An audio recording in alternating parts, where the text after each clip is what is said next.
Challenges in deterrence. How to avoid a conflict with China.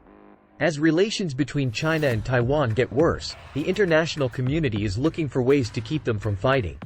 Some military experts say that there needs to be a strong response and more arms sent to Taiwan, while others say that this stance could, in a strange way, make war more likely. Let's look at the problems with deterrence in the present world of politics. The key to stopping someone. The word deterrence itself is one of the biggest problems the United States has when it comes to stopping its enemies. Merriam-Webster says that deter means to stop, discourage, or stop someone from doing something. But we haven't paid much attention to the first part of that definition and have mostly just focused on the last line. A wide range of political and economic tools can be used to get rid of an enemy, but preventing action has almost become synonymous with military tools only. The irony of Taiwan being armed. Many experts say that the lack of resolve and arms sent to Ukraine before the Russian attack showed that the West couldn't stop Putin. In the case of China and Taiwan, these people say that the best way to avoid a war is to act more aggressively toward Beijing and give Taipei heavy weapons as soon as possible. But the truth is almost the exact opposite, and if that way of thinking became US policy, it could increase Taiwan's chances of war, not lower them. The mistake of thinking. Some people say that Putin would not have invaded Ukraine in February 2022 if the United States had given Ukraine a lot of military weapons.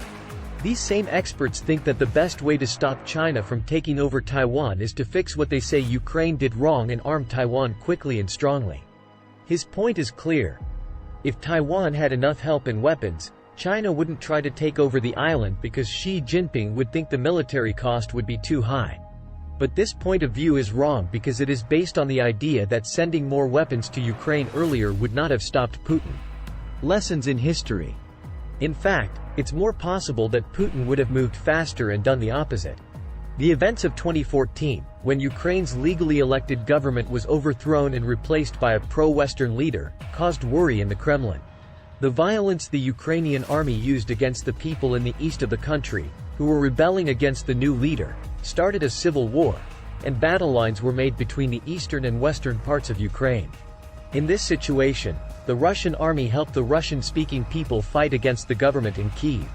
On the other hand, NATO has ignored Putin's warnings since 2008 about how dangerous it would be for Ukraine to join the armed alliance of the West.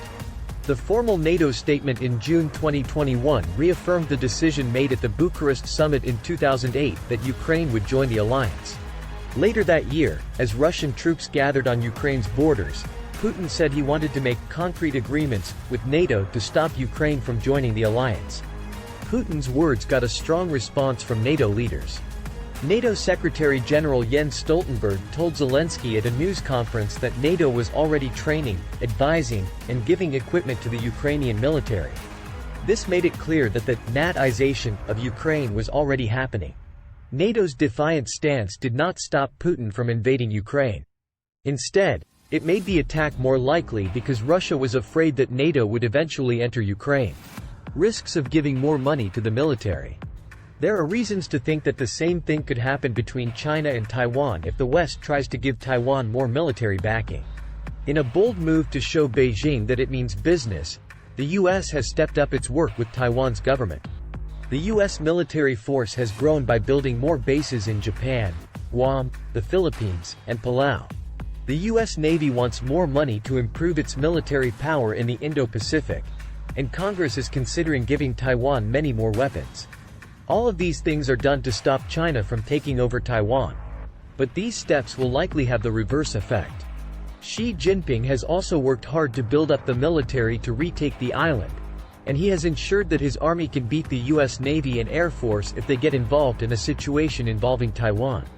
Putin built up his military to fight against NATO's efforts to help Ukraine get stronger so it could join the alliance. Xi has been doing the same thing to prepare for war with the US military if it decides to fight for Taiwan. How important is the diplomacy? If NATO had taken a more diplomatic approach before February 2022, it is likely that there would not have been a war and tens of thousands of Ukrainians would still be living today.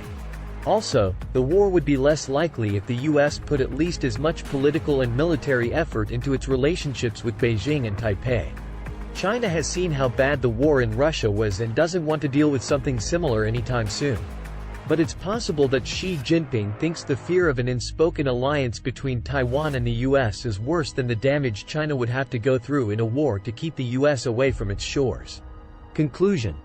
In the world we live in now, where violence is common, and perfection is impossible to reach, it is important to take sensible steps to keep China from starting a war and to urge Taiwan to find a way to live peacefully with China. It's not about making Taiwan a part of China.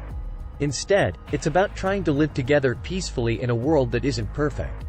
Thanks for watching.